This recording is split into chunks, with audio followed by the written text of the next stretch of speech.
Sure thing, it's Rob once again with another story. I love stories, you know, but this is an entirely true story. Like most of the stories I tell you have truth or total truth in them, actually. This story is entirely true. You might not believe it, but I was alive in the year 1980. And I was a younger man then than I am now, obviously. But I worked with a big life assurance company called Canada Life in those days. And I used to go and sell their insurance policies and their investments and so on. And in those days, the company used to advertise in the big national papers. And people would fill in little coupons, you know, and return them, saying they wanted an appointment with people like me, one of the company's representatives. So I got one of these little coupons. And oh dear me, it was a sweet little old lady of 88 years of age, somewhere in a village on the edge of Oxford somewhere. Now that meant I would have to drive an hour and a half. We didn't have sat-navs in those days. I had to use my map to find out where the village was. Then I'd have, oh, for goodness sake, you know. And would you believe it? The day I went, because I had to go. You know, I thought, you know, what business will I get from a lady of 88 years old? It's going to be very unlikely, isn't it? I thought, okay, got to go. So, and it was raining. You know, there was water. It was some journey, and I was using the map to get all the rest of it. You know. Anyway, I got there late because I got lost. So it was quite a journey, but many times I felt, this is a waste of time. I'm not going to get business from a little old lady like this. I just go home and that's it, you know. But something inside me kept telling me I had to go. You must go, you must go. And in those days, I wasn't so aware of God as I am now. But somehow I knew that I had to go. So despite getting lost or whatever, I went. And then I found the front door of this lady's place. Rat-a-tat-tattle on the door. Dead silence, nothing happened. Oh, all this way and she's not even in. You know, so I did it once more and I was about to turn away when suddenly genuinely quavery old woman said, "Who is it? Who are you? Who is it?"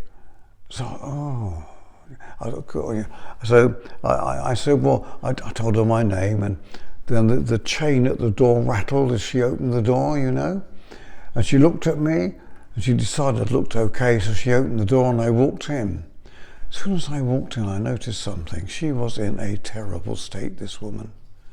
Her body was literally shaking, that I could see it shaking. And for some reason, in her room that she took me, and she had quite a high, I remember seeing, she sat on quite a high chair, don't know quite what, but I could see her body trembling, shaking.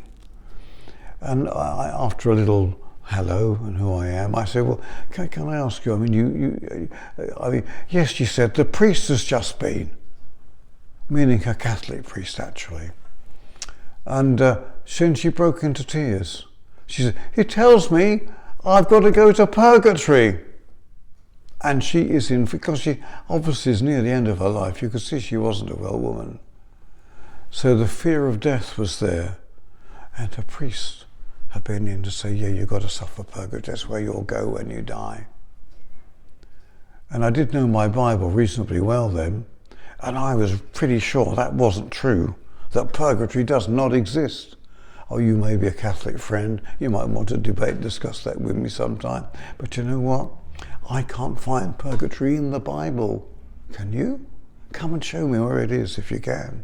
But here was this sweet little old lady. I know she was sweet. To me she was sweet because she was old and tender and trembling. I said, do you remember the story? And she looked at me. I said, the story of Jesus on the cross. There were two men crucified each side of him, weren't there? One of them was a thief. He was being crucified because he was a thief. And he looked up to Jesus on the cross and he saw who Jesus was. And he said something like, you shouldn't be here. You shouldn't be being crucified. You've done nothing wrong. I have.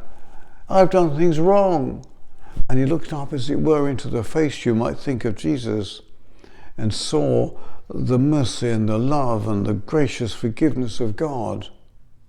And then, of course, Jesus looked down at the thief and he said some very precious words.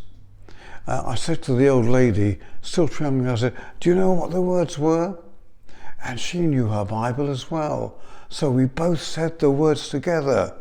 We both said out loud, today, you will be with me in paradise. The very words that Jesus said to the thief on the cross. So the thief was a sinner, the thief had stolen, but yet the thief received forgiveness, and there was no purgatory, my friend. In the loving arms of Jesus Christ. The minute we had said those words, today you will be with me in paradise, the trembling stopped. The lady was at peace. Oh, it was a blessed moment. So there are deep things, aren't there? Deep things we could talk about together.